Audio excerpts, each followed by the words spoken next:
All right. I have a feeling that the your crackhead story would not fly that well at the Moth radio. Yeah. No, I think they will. Now, wait a minute. What wholesome lesson are we learning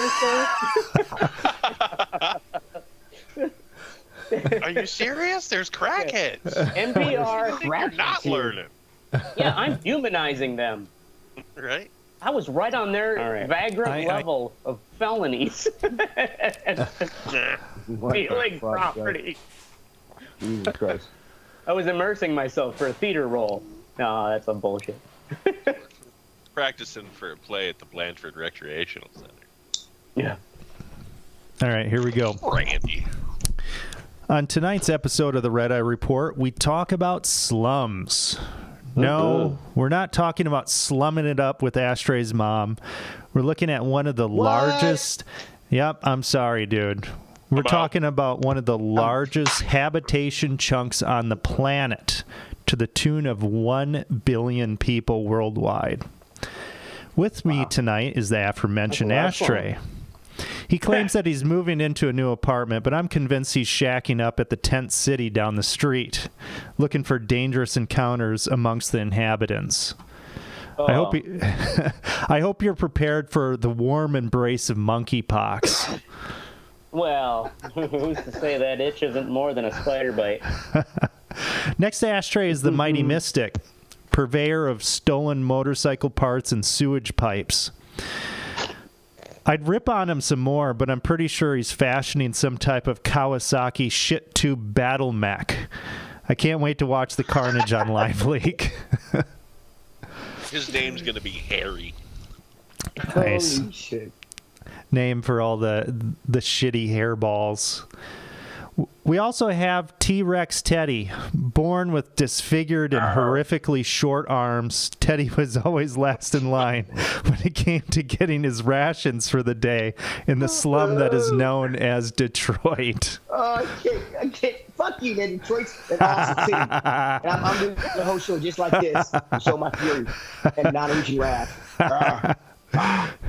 Finally, there's me, Orc Oracle. That's my stage name down at the local slum social club where I peddle water and other services. What can I say? A buck is a buck. And this is the Red Eye Report. Rub their bunions or something? Did you say you peddle water? Peddle water and give handies. I mean, other services. Yeah, right. Vaseline and Ben Gay. Okay, I can't remember it. Shit, never mind. All right, so I finished Arcane recently. You guys watch that show on Netflix, Arcane? No, what's that about? Do you know that show was animated inside of a game engine? It's insane. It is based off a video game. Yeah, like it's fucking in the first season. Oh, is that like is that based on some? Yeah, it's a. What is it? World of Warcraft or some bullshit? League of Legends or Dota? League of Legends. Yeah. So, and basically it's got like this city and then an adjacent slum, and that's really where the tensions are, and kind of got me thinking about slums. I haven't checked in on slums in a while here, so let's pull up some fucking listserv. Oh yeah, before we get going here, Pause for the Cause, our weekly benefit event for the Dane County Humane Society. And which animal are we sponsoring tonight? This is for the Collie Lassie, not Lassie, it's Lassie's retarded cousin who never got Timmy out of the well. Just fell into the well with Timmy into the well. Yes. Yeah. And then chased the chicken around for 4 hours and forgot about it. That chicken had it coming. And yes, I said retarded. I'm old enough to say it. Shame. I already. What was the word that we were talking about? Spaz. That's right. Spaz. Yeah. So important. I already forgot about it. Australia. Right. Don't say it in Australia. You get into a fight. Right, but you can drop cunt like a motherfucker. I swear to God, did I tell you guys that I went and watched Airheads? Yep. After that, and they said spaz twice, retard twice, and faggot once. It was 1994, man. You know what I in mean? Tropic Thunder, Right. 28 years. Before Robert Downey Jr. played Iron Man, he was a black man. Okay, Yeah, you was and just it was a all, dude and it was playing awesome. Playing a dude disguised as another dude. Yeah, like I don't think you can say faggot in a movie unless you were gay and saying it sassy. All right, we're not gonna hijack his show. No, keep it going, Oracle. Keep going. All right. They do this to me. I'm not gonna participate. Go. I'm not gonna do it to you. Go. Okay, so I was really surprised once I started looking up slums how many people actually live in slums around the world. They estimate that it's what is 1 it? billion people living in slums. So, But what's the definition of a slum? like a Is it seventh of the population. Yeah, a seventh of the like no population. running water? Exactly. So a slum is something that doesn't have utilities, doesn't have water, doesn't have sewer, possibly not electricity, many times not electricity. And they're highly populated areas around the world. Basically, is that considered basically anything from a tent city, like a homeless encampment, up to a favela? Well, 'Cause, favelas, yeah. they're basically just all build them themselves. Right. So they are buildings that are built kind of no sanctioned buildings or anything. You just kind of build whatever the fuck you have available to you. And I was Cinder looking up. blocks for days. Yeah, I was looking I up. will say so. What? I only know of the word favela because of Call of Duty, and that's what I learned what favela was. Yeah, because That was they have a a great map called mission. favela, and Yeah. it's a downward slum you have to fight through. It's Right. actually a pretty cool map, but yeah, Yeah. that's how I learned about it. Yeah. So I Thank you for looked that up. cultural reference. Yeah, I looked up slums in the U.S. and really there are tent cities that exist in the U.S. and there are huge homeless encampments, especially out in California, in Los Angeles, and in San Francisco.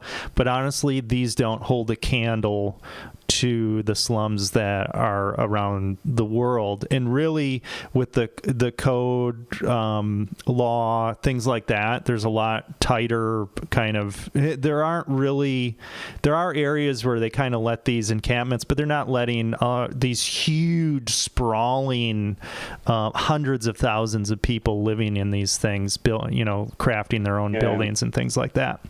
So the scale of these was really quite interesting. So in Cairo, just kind of have a list of some of these here to start us off. 262,000 people living in this, and it's called Garbage City. It's in Manshiat Nasser, and it's. Is that their name for it or ours? Garbage City. Well, Like that's the translation Garbage into City, because it's like home to a lot of garbage collectors, a lot of recyclers, and that's something that you'll find in a lot of these slums. That's how they are able to make, any type of income in a lot of these areas, is they'll scrap a lot of shit. You said 216,000 people. 262,000 people, and that's a small one. 262,000. Yeah. What's the square? Wow, how big is the neighborhood? What's the square mileage? Or is it? I don't have it on this one, but on some of the others I do. Bring up the video. I don't have a video for these. Oh, that beautiful theme footage. Yeah.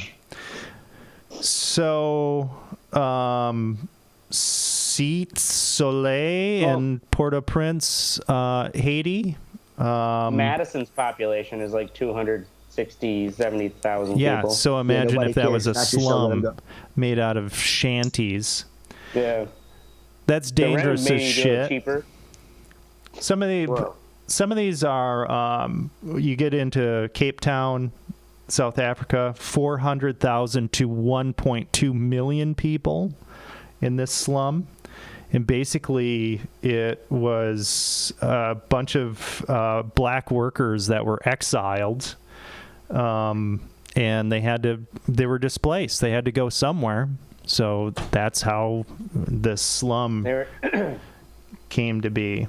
This is in That's Cairo. That's not an accurate count, though. So, You said well, 400,000 to 1.2 million people. imagine doing a census in a It's slum. probably, yeah, You know, probably I fluctuate. mean, that's what I mean. It's not. Right. It's not a very accurate. Right. You're saying a majority of That's a them huge too gap. were. well, a lot of these too. And pretty much all of these, there is kind of the official number, and a lot of them they say there's probably like double the amount of the people that are actually living there. We're in. You said a lot of them were black laborers. That's how it started, and there were some Yeah, really so they're- interesting kind of gangs Probably and things in that people area.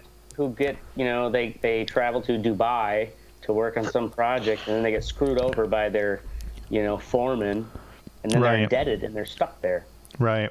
Well, this is in South Africa, the one that I was just talking about. But the Cairo one, Like that. definitely. Manila, Philippines, Tondo, Manila, Philippines, 600,000. Cairo. Why does that Cairo's in Egypt? It is. That's why I said that 'cause it was is, bro. Egypt, But the and then I Africans- said Cape the Town. black workers from South It's- Africa? Yes, South Well, Africa. Egypt, okay, because Cairo's at the top and the Cape Town's at the bottom. It's Yeah, So called geography. Manila, Philippines, Tondo. This sounds really lovely here. So, in one area of the slum known as Happy Land, residents eke out a living by collecting chicken scraps from the garbage and boiling them to make a dish called peg for sale to other gross. destitute slum I wanna see dwellers. this. Like, I'm gonna Google peg. Okay. Sounds like that thing when bartenders jump out the drip mats into a glass and make someone drink it. Blech. Blech. So now Fucking peg, chicken we're mash. into India, Dharavi, Mumbai. That's where Slumdog Millionaire was based off of. And this Have is any of kind you ever of. seen that movie?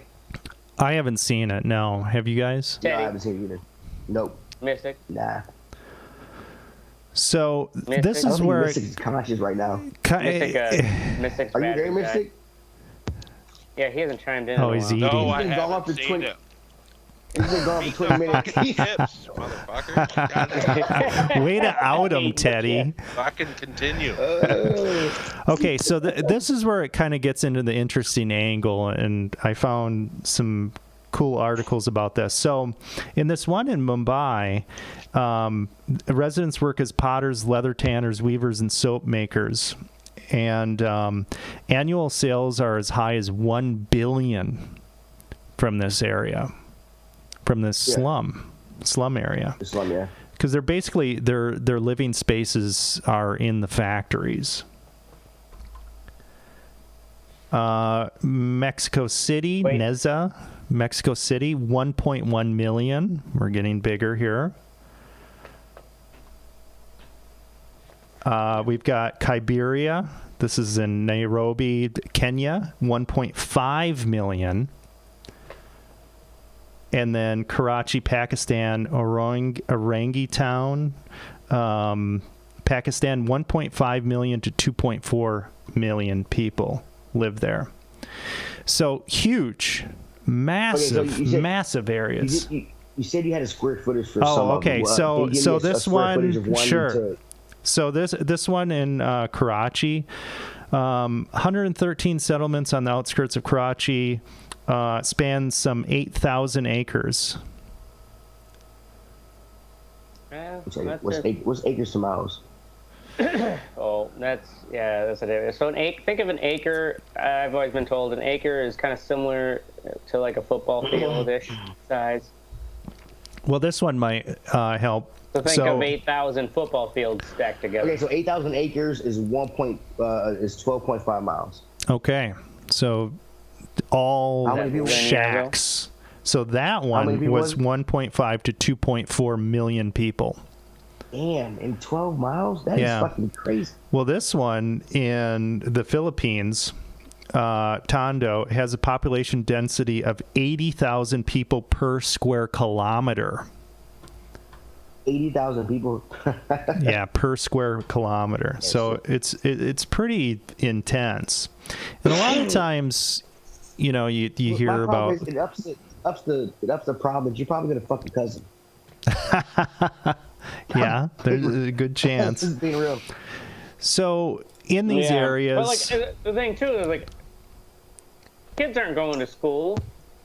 actually they are. You know, like Kids are going to school school. hard knocks. Yeah, Hey, just- Oracle. yeah. Did you look up the Kowloon walled city? No, I didn't look that one up. Oh, I fuck, saw for this shame. thing, Teddy, how big is 6.4 acres? Let's see. Shit, I gotta go back to my shit. So- 6.4 acres. It was torn down eventually, but it was in Hong Kong. It's 6.4 acres is 0.01 square miles. Mm-hmm. So there was 0.0. 50,000 people living in that big of an area. That's how big this In fucking 6 acres? tenement was. Yeah, here, let me bring Yeah, up the that's not much picture land. here. 0.4 hectare. You said there were how many people? 50,000 in Yeah, think of 1990. it. 1,000? Yeah, Think of it like 6 football fields, arranged together. I've got a That's- picture. It's like- supposed to be the most dense, living. It was demolished in the early 90s, but it was the most dense fucking That's living. not dense. You all are shitting at the same time in the same toilet. That's not fucking That. dense. Oh, is that Right. the picture of it? Yeah, that's a picture of it. fuck. Holy fuck! Look at that. Oh, Yeah. wait, You know what that reminds me of? What do you call it? That Ready Player One. Yeah, I was gonna or say, yeah. The trailer homes stacked together. Oh, stacked up on top of each other? Yeah. Right.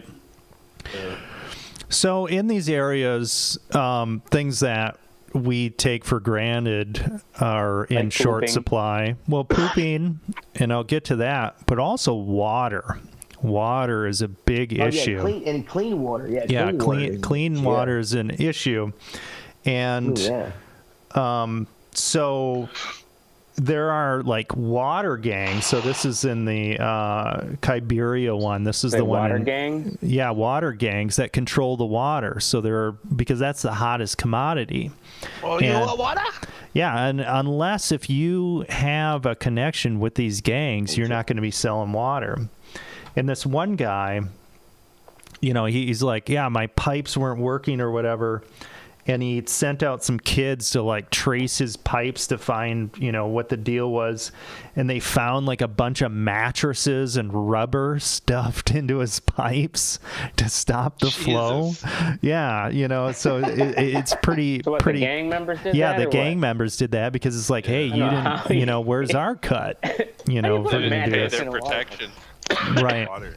Yeah, so it's really vulnerable in terms of that. Too lazy to go trace the pipe himself. But now, to kind of take a look at like a different angle of this, there are some fascinating things because people are living in these areas and either they're entrepreneurs or they're like, hey, we're, Aren't they all? right. You have to be, right? You have to be mean, yeah. cutthroat and do whatever you Terms can. irrelevant. Yes. And Jesus Christ. so in this one, it seems like there's a lot of stuff going on in the Nairobi slum here, where this one dude, he's set up these toilets, these like indestructible toilets.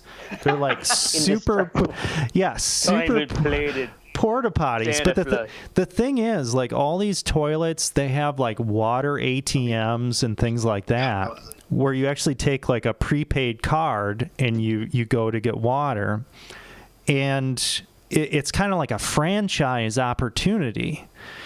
I saw examples of this with like solar panels. So especially with solar becoming less expensive, they create the solar panels and then you kind of get it. It's almost like a Tupperware fucking club for solar panels or something, where you get people in on this and then they're, selling this in like a franchise thing. So it seems like especially with like foreign aid drying up, a lot of countries that were sending money to these places aren't sending nearly as much money, so they've had to improvise in order to try to improve these communities.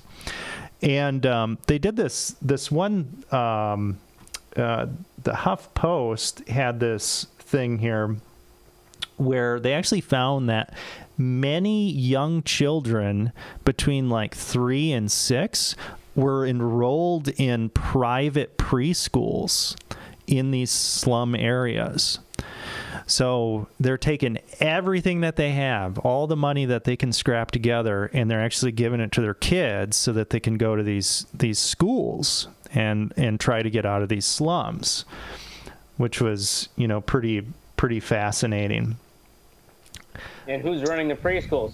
The gang members. Yeah, we're going to teach you how to shove mattresses into water pipes. Yeah. What do we do if people steal water? We cut their throat. You twisted fucks. So there's this other one in Albania. So in Albania, they had this slum, and it was, chaos, post-Soviet block and everything. And what they ended up doing is all these people were going out and working in other countries, and they were sending money back, and then a lot of them would return, and they actually improved the slum so much. Like, there was a lot of resistance in the beginning, so much that it's actually one of the largest or fastest growing cities now, and they have to deal with the central government and things like that. Which slum is this again? So this one is in Albania's capital, Tirana, into nearby Kamsa. So Kamsa's where it's at.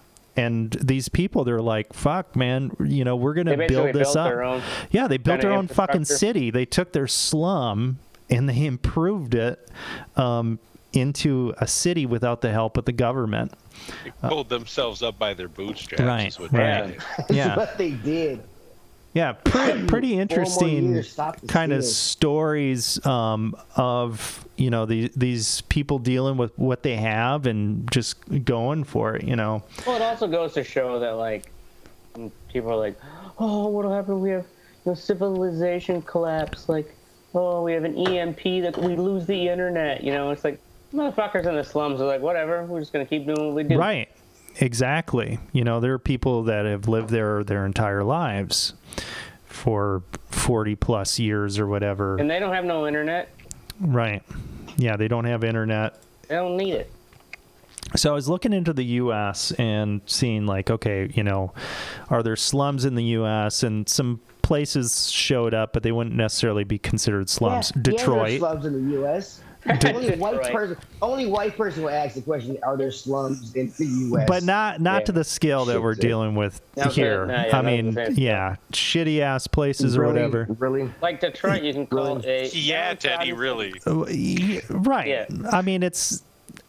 you can call the police or whatever, or there's probably, maybe not water that you can drink, but there's water being piped into your neighborhood or whatever. That means you don't have drinking water, bro. I mean, yeah, but these slums don't even have plumbing. That's the thing, right. Teddy, is like, we're talking about... you got a bucket. Plumbing. You got a bucket. Definitely shitty places in the U.S., but the you most guys got poisonous water, Teddy. What the fuck else you want? Right?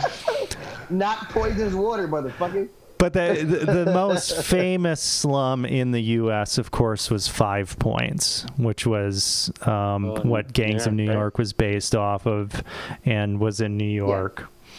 Yeah. And just, it was kind of a bunch of Irish immigrants. That was a lot of them that were in these gangs or whatever. It was probably mix. Right, probably embellished, I'm sure, for fiction or whatever.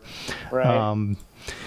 But I pulled up some pictures here from 5 Points, and it doesn't look like a very hospitable place. Pictures. There were illustrations back then, weren't they?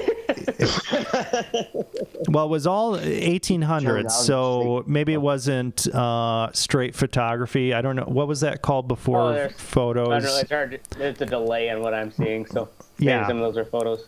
Right. Yeah, these are photos. So a bunch of Irish dudes with, like, boards with nails in them standing in a fucking alleyway. Right. People crammed. These nails need something to be stuck right. to. I mean, couldn't a lot of, like, Western cities at the time, the Wild West and shit, be considered slums? None of them had plumbing and fucking... Whatever, you know what I mean? Slum in the sense that they were so sparse. They were small. Yeah. I do. High They were small, but high slums are usually density. where it's the density of poverty. Right. So I do this have to look was this up. If I were black back in any time before now, it would be a slum to me because I would be oppressed by you crackers. That's all I'm saying. you would be this the guy here who is sitting on a barrel next to this woman that looks like either she's got monkeypox or she's been punched in the mouth. Or both. A little bit of both. I got punched in the mouth, and that Bitch motherfucker got had lippy. monkeypox on his mouth. And I think probably that look of discomfort on his face is probably the delay, because back then when they took a photo you couldn't move, so he's sitting Yeah, on this right. uncomfortable Like half an ass barrel. Yeah, for like half an hour. Yeah. So yeah, there's like Wow. just a lot of one thing that we don't necessarily talk about, us privileged folk that aren't living in slums or whatever, we don't talk about necessarily the industry Us modern poor people who have internet. right, that exist in these. So this one, this Dharavi, it's a hub of recycling. And so Mumbai is 21 million people. Most of that trash ends up in this slum, and rag pickers sort through the garbage and salvage plastic. And But think of Dubai is when you salvage plastic, you're salvaging like Ferrari parts and shit in Dubai. Mumbai, Teddy, not Mumbai. Mumbai. Yeah, Oh, Mumbai. sorry, my bad. Yeah. Keep going. My bad. I thought you said Dubai. Wrong I'm like, buy, shit. wrong buy. So just to give you an idea of what their wage is, $3 to $5 a day. But that doesn't sound great. But the pay is comparable to those who make a living making the country's much coveted and intricate sari fabric. And it means if you're doing that, you're working in a factory, and it's probably more uncomfortable than if you're So the doing junk this. pickers are making about the same as those Yeah. working in the factories. Right. In the Right. fabric. You know, Yeah. the thing is, that's recycling comes down to that. Is like you still need human people to figure out, like, to do the real separation to make it profitable. Right. Yeah, they've got things like water purifiers. So this Unilever, actually, So they're good. they have a Pure brand of water filter, $24, is a cheaper alternative than boiling water on a kerosene stove. They have $24 for this purifier. Yeah. And then, what is it, like a Brita where you guys still got to buy a new filter every month? Yeah. Fuck, they can't.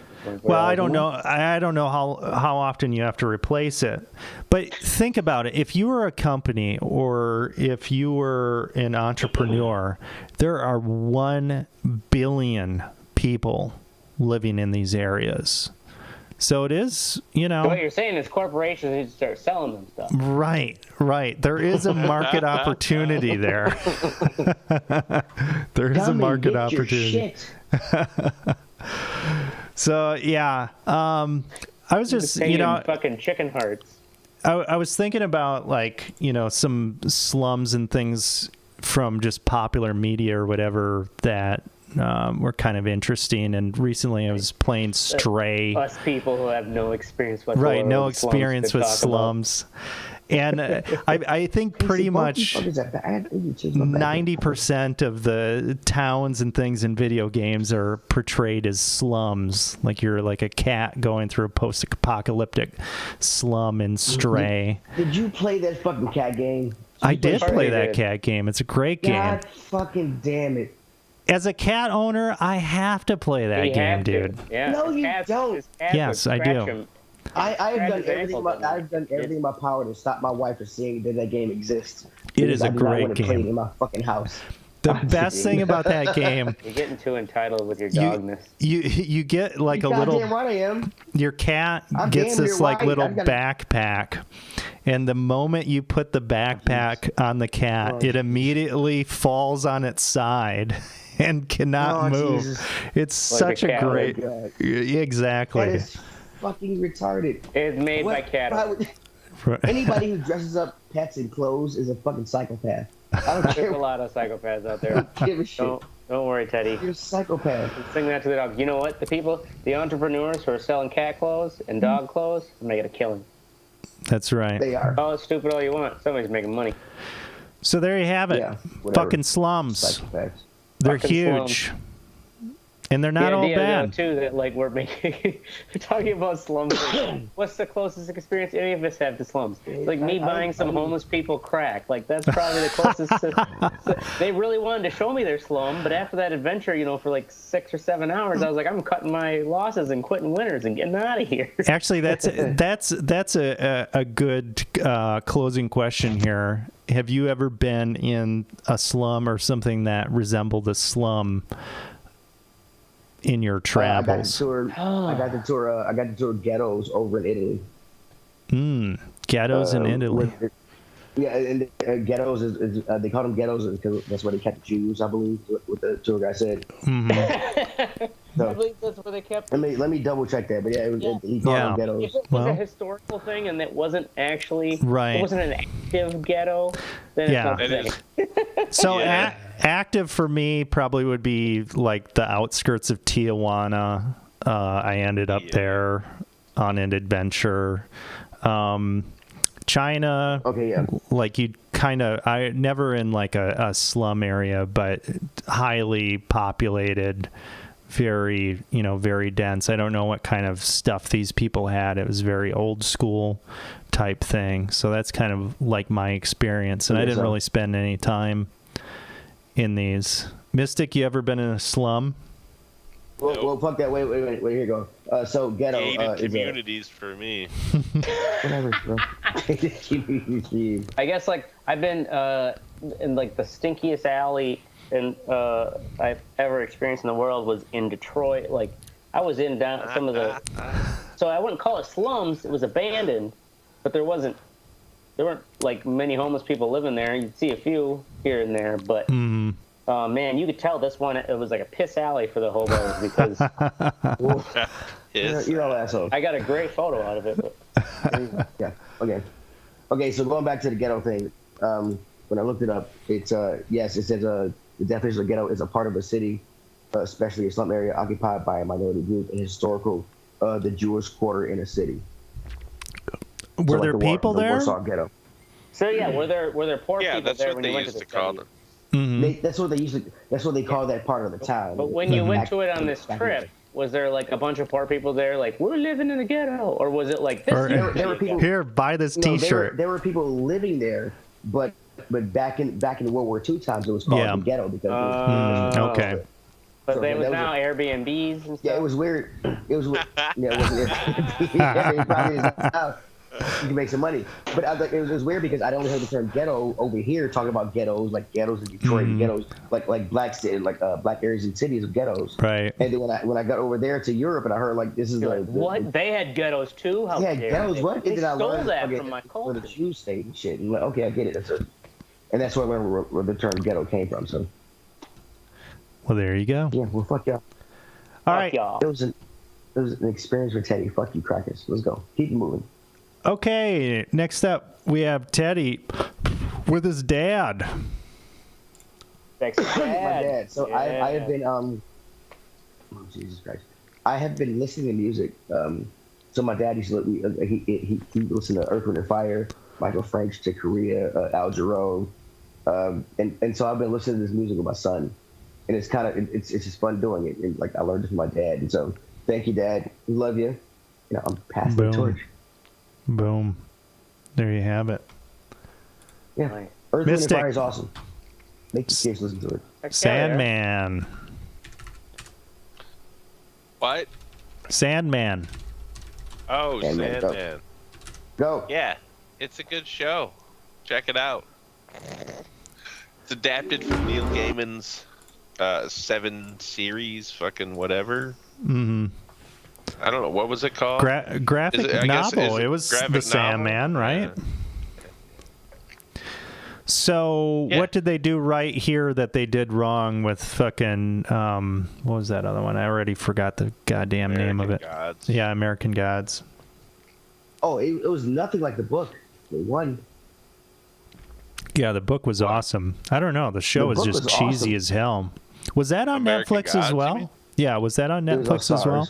It was Stars. No, Stars. Mm-hmm. Yeah, it just they stuck close enough to the source material to appease the fanboys like Teddy, but they strayed far enough off of it with the effects that it's really cool.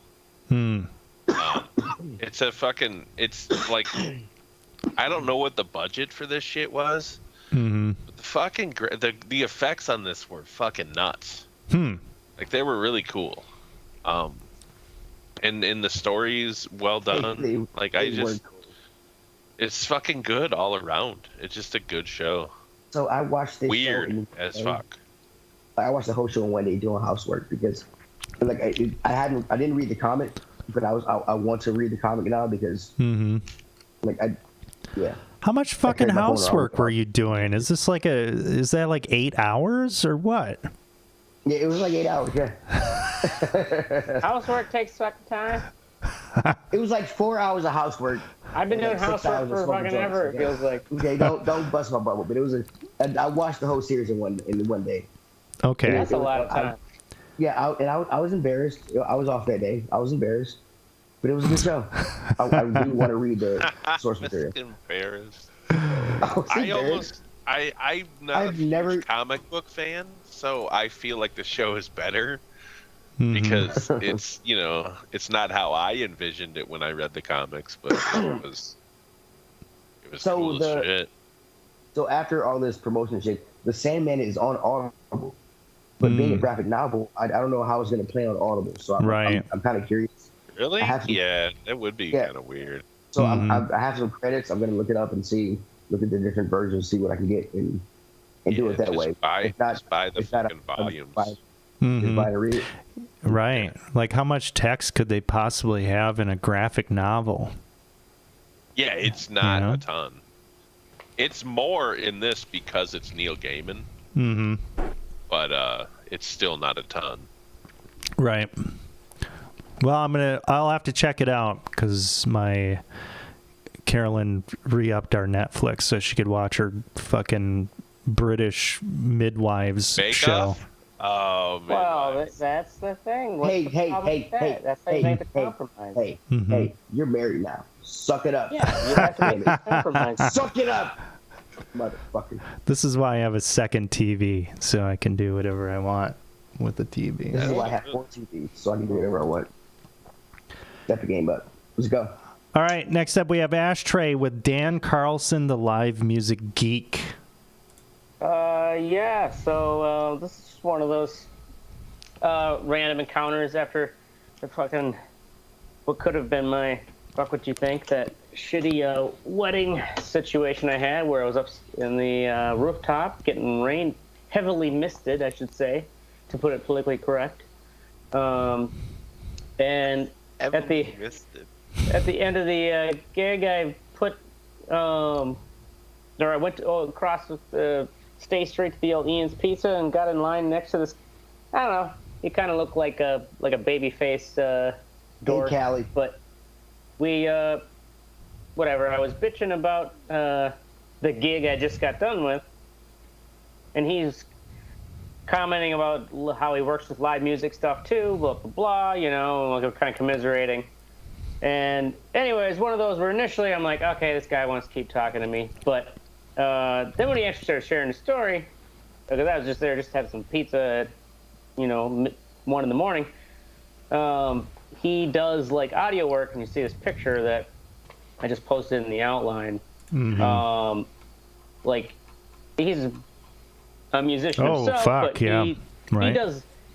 this is how he makes his living. Actually, is he sets up these, and he's like, I work for these bands. They're big enough to be in LA. They're not like huge, but they're like a couple of them are like these, emo rock bands where he helps them set up these live redundant rigs where it's like 2 laptops running this, Ableton Live in synchronicity, and like he hooks all the hardware up and connects the software so that if it's got something like a 0.6 millisecond delay, that like it's imperceptible if, say, one of the laptops were to just go dead, and the audio card tied to it as well, like, or it hiccuped or something, and that the actual software that he then has that with the system that then ties that audio together, which tells and is monitoring the status of both these laptops and the sound cards, and constantly monitoring the signal itself, and whenever it perceives there is a glitch or a hiccup, it pivots to the other one so that it's imperceptible if you were to, say, snag the USB cord from one of them in a live performance. This seems like a very, very specialized system that he's got going. Yes, and the thing is, like, well, and like him talking with me too, it's kind of one of those scenarios where he actually kind of went out of his way to keep talking to me, and he's like, oh, he's like, it's like a rare. He even said, he's like, it's hard to fucking meet people in real life anymore these days. It feels like blah blah blah. But then when he was telling me what he do, I'm like, oh shit, this guy actually like does some interesting fucking stuff, and I'm like glad I actually like kind of tolerated him keeping talking to me when my feet were tired and shit.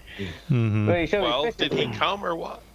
Well, no, I came actually, because when he showed me these pictures, I was like really impressed. God damn it. And knowing how, like, when I have a problem, because part of it, like, I started this conversation because I was bitching about how the processional song for the bride at this gig I had was a dud, like sine wave. It was like a patient with no heart. Ooh. So what happened? What happened? Oh, so what happened was I had to tactfully try to fade back into the initial wedding party processional song, and then have to go profusely apologize to the bride and basically do damage control immediately. Like, I just met these people, and right. The special song that was loaded, that they gave my boss to load. Yeah. Oh man. So the sound file. So was the sound file fucked up, or was your equipment fucked up? Sound file. Oh, okay. Sound file where it's like in the software you could see like there's no squiggle to the wave. It was yeah. Yep. And so that was kind of like so what was it their fault? It was their fault. Well, they gave it to you. They gave a YouTube link or whatever to my boss, and now these YouTube rip programs. I'm sure part of it is YouTube just figuring out clever ways to circumvent them. Because my boss has said that, because I had to call him, I'm like, this is a fucking dud. Like, I'm right in the middle of the ceremony. I'm hiding underneath my gear, right? My fucking phone phone. While the ceremony's going on, because my boss starts calling me back, and I'm like, fucking I'm shitting my pants here. Yeah. Anyways, that story is what got me talking to this guy.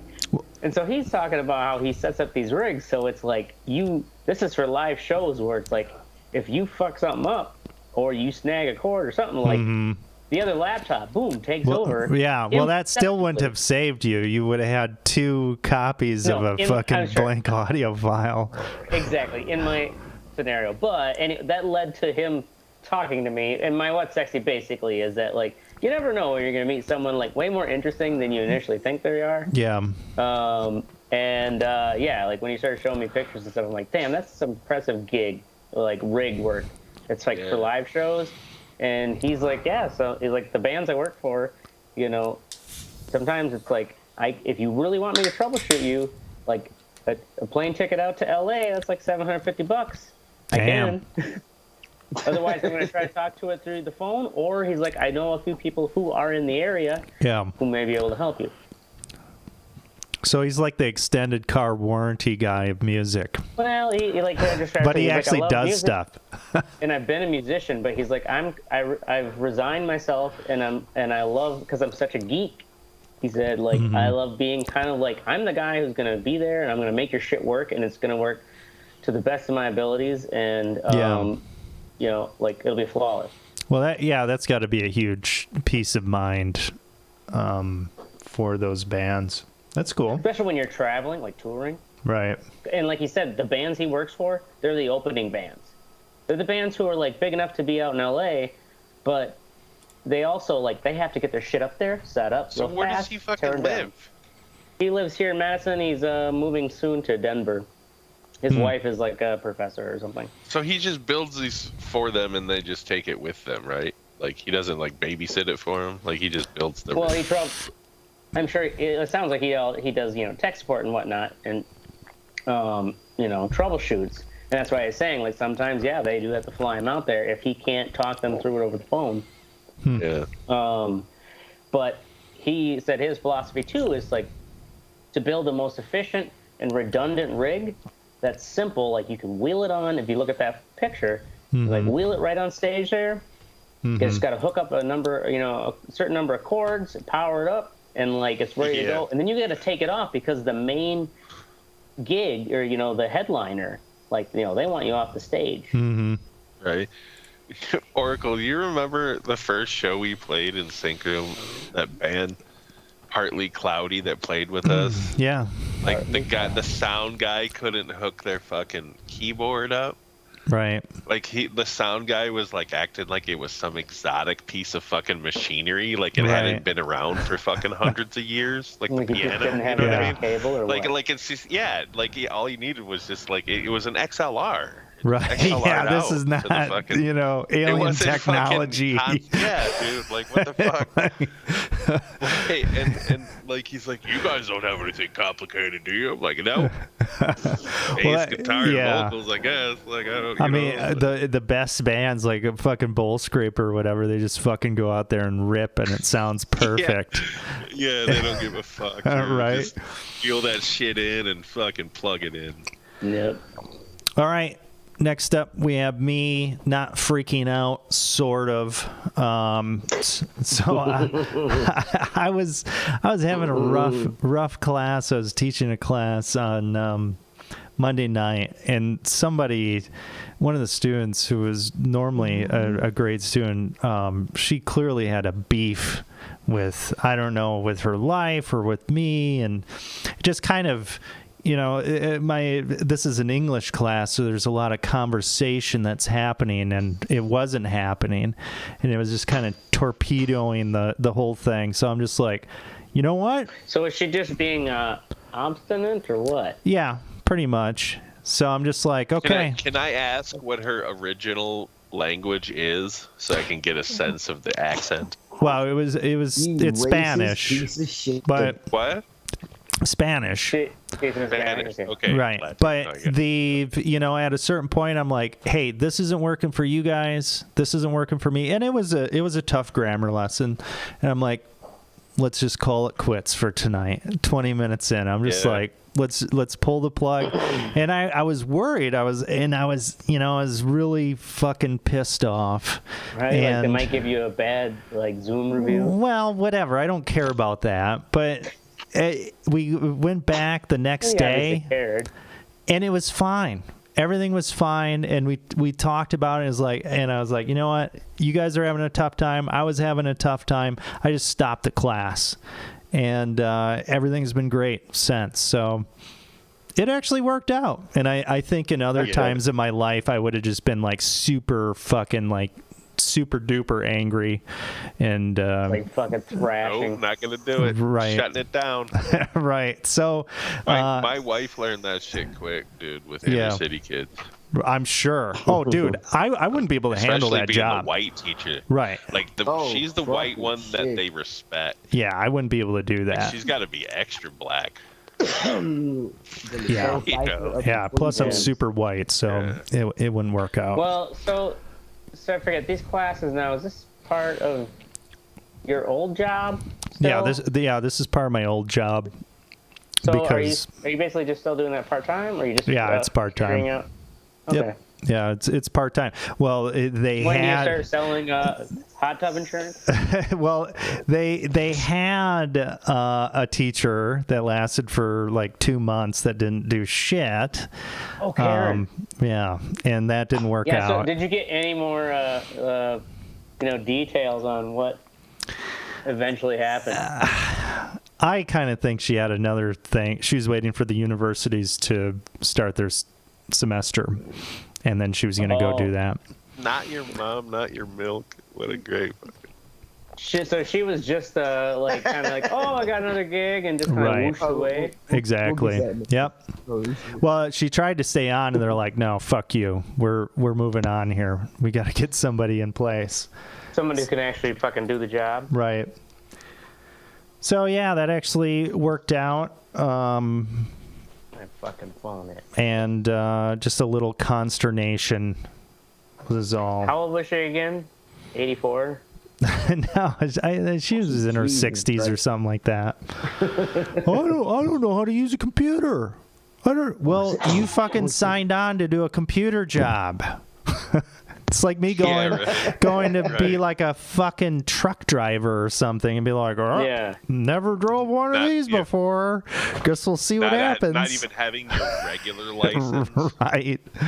You're like, I've never driven a car even. Yeah, right. But here, you want me to pick up school children? I'll drive this bus. Yeah, right. Yeah. Okay, next up, we're moving on to the Fuck What You Think, where we poke your dog in the eye and piss in its asshole. First up, we have... turns around. First, we have Mystic with Fuck Algorithms. Fucking algorithms. So, I'm on YouTube a lot at work because my job is easy as shit. You lucky son of a bitch. It's a constant barrage of bullshit, but it's easy. Anyway, so I'm on YouTube watching. I watch like one video that's like, oh, the scariest thing on the internet. You know what I mean? Like the top 5 scariest things on the internet. Mm. Now every fucking suggestion is some bullshit like that. You know what I mean? Yeah. Mixed in with like some beach video that I walked. Some dude was walking along the beach in the fucking Azores or some shit. You know what I mean? Like now I'm getting like beach videos from fucking all over the world. Like I don't get, dude. What the fuck? Get out of here! Stop trying to sell me shit. Right. Yeah. Yeah. Type in hysterectomy. See how well your search fucking algorithm goes, then you'll fucking never go back to YouTube. Type in anyway, fuck algorithms. Yep, fuck algorithms. So if actually, I think this is kind of in the zeitgeist right now. People are talking about like social media, the damaging effects of this and algorithms and things like that. Do you think that we just go back to like pre-algorithm MySpace days?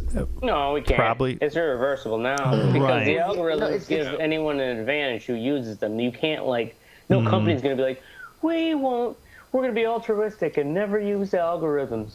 Mm-hmm. Ain't going to work. Right. I mean, we live in a time where anybody can get their own opinion 24/7. Mm-hmm. So and you're not. So yeah. No. Well, not only that, I agree with Ashtray. It's I think just it is it's a natural result of the algorithms trying to give you what you want. Right. Yeah. Well, if your listeners and viewers, if your algorithm brought you to the Red Eye Report, you really need to reflect on. Yeah, you need to think about your life. Because I don't know what you got going on. Yeah. You're into some weird shit. The only reason this podcast is cool because nobody listens to it. Exactly. Get the fuck out of here. All right. Next up. Ashtray, moving. Cry, cry, cry. Yeah. I've been moving for 3 months. Yeah. Oh, yeah. Even with the movers, even though the movers were... Oh, that's right. You had movers that came in to go a block down the street. You had movers that you didn't pay for. Yeah, but it's kind of like... instead of the... Well, the problem was that all the labeling I did for what boxes should go in what rooms was all in vain because the previous tenants... had told the new landlord that they weren't going to be out till Sunday. And so the landlord had to schedule the cleaners for Monday morning, the day I was moving in. And then he found out 3 weeks prior that, they'd been moved out. They just hadn't quite finished up some of the minor cleaning. And they're like, well, you could pay us to leave, basically be out early, and he's just kind of like, leave, motherfucker. Like, he couldn't reschedule. The way in Madison is everybody moves at the same time. Mm-hmm. So you can't reschedule cleaners at this time of year. And so I had to move in while the cleaners were still cleaning. So I only had 2 rooms I could start moving stuff into. And so it's kind of like, the chaos of having everything packed up. I mean, it's nice. It's the shortest period of time to having to move my shit, especially the heavy stuff. But now it's still all just in mishmashed. It's not in the right spot. It sucks. It always sucks. It's kind of the dumbest thing humanity has ever come up with. And usually, because back in the old days, people only moved when other mean motherfuckers came in and started murdering people. Right. Otherwise, you didn't move. You could solve that by just living in a slum. And then you wouldn't have to worry about it. You need to expand, you just take some sheet metal, you find it in the fucking scrap heap, man. You put that shit up there. Right. You're fucking good, man. You poop in a hole. Yeah. It'll be great. It'll be great. According to all the other rednecks in the state, Madison is a slum. Oh, Milwaukee. Well, this is where they big shitty slums. This is where they send all their crazies and stuff, or the people that don't have any psychiatric services to. They send them to Madison. They send them to Madison? Well, it's not just a Madison problem, but San Francisco and other big cities have it where small Who's counties sending them to Madison? Fucking George Soros or what? No. People not George Soros, but I'm talking about I was thinking of Joe Arpaio. The sheriffs are just like, we ain't gonna fucking want to deal with this mentally incapacitated hooligan. Let's give him a one-way ticket out of jail straight to Madison. He can find himself some homeless services and support there. They'll give him one of those mini trailers. Speaking of slums, have any of you all seen a tent city in real life? Yes. Not like a big one. Yeah, not a huge migrant camp, but.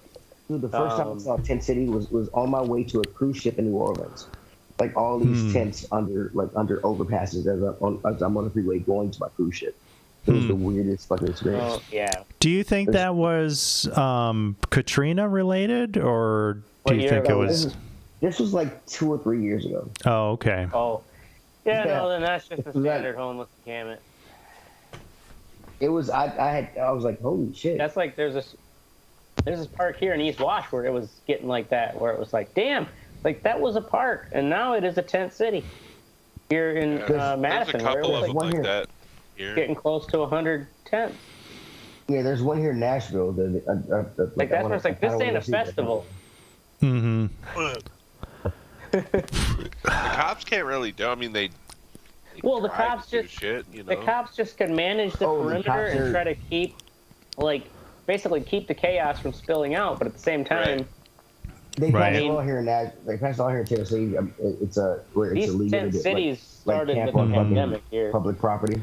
Well, yeah, and a super liberal place like Madison, I'm sure they really can't do anything. I mean, that's what happened in San Francisco. I mean, that place is fucked. Yeah, where there's I guess we'll let you poop where you may. Right. There's an app that tells you where the poop is. Yep. Yeah, step in it. Okay. That is fucked up. Yes, it is. Yep. Next up, we have Teddy with PETA takes on Starbucks. Okay, so I'll put a picture. I'll put a picture in the messenger. In the messenger here. How about this video? White people. Today, a group of protesters took a stance out. And it's kind of offensive. They get the one black guy. West End. You guys have been down the street. So the story is, PETA, they wore rubber boots and submitted themselves. They put on rubber boots and put themselves in cement, tied police tape around themselves. There's a picture in Messenger plus the video. And they were protesting the upcharge of non-vegan. Of vegan milk at Starbucks, because Starbucks charges up to 90 cents more for vegan milk. Well, yeah. And they were protesting that. Every picture What's vegan milk? Soy milk? Peanut bitches. Yeah, nothing that has to do with milk. the cows. Yeah, not milk, right? Yeah. Yes. So it's hard to process. Yeah. So the funny thing is the picture I put up in Messenger. I don't know if you put it up in the thing here. But every picture is of this chick. You always see the chick with the cow pants on, fucking with her sign up. All right, let me bring this up here. Yeah, it's pretty fucking. Oh yeah. Like it's like you only see. It's pretty crazy. And there's a reason why, but the fact that white people are protesting the upcharge of vegan milk at Starbucks. There was a protester across the street. White people a white protest guy. anything. Yeah, a white guy. Because we're in the privilege to complain. That's my fucking problem. You're protesting a 90-cent upcharge at a place that you choose to go to get coffee. You can make your own coffee at home. Well, yeah, you can make your own coffee. And also, if you go to the grocery store, fucking soy milk is more expensive than dairy milk. Yeah. Because it's harder to process. Right. It's harder to extract milk from something that doesn't have milk. I didn't know. Why do you think almond milk is so expensive? I didn't know that. I thought it was just white people protesting 90-cent upcharge. Yeah, well, they're protesting an upcharge because they want it to be fair, but it's stupid. Isn't. Yeah, it's the economics are not. Isn't fair. Yeah, that's the thing. Like this, right. It's not because you're vegan, you dumb fuck. Mm-hmm. Yeah. And why is PETA even? Why are they protesting? They had some chants that I tried to remember for the show, but I've been drinking, so I can't remember them. So yeah, but it was just white people. PETA is weird, man. Okay, so here's the thing. Weird. Here's the thing, though. It shut down a major street in Nashville. 12 police responded. 12 cop cars responded to this. But really? It shut down a major street. Hey, Grandpa, turn your fucking volume down. What the fuck is going on? Mute it. Okay, anyway, 12 cop cars responded to the situation. They shut it down. So Ashtray and Oracle, I took you all down this road. Remember that park we went to where they had the Parthenon? Yeah. The replica of the Parthenon? Badass. That road we drove down to get to that? Mm-hmm. That's what they shut down. Okay. Because of the homo?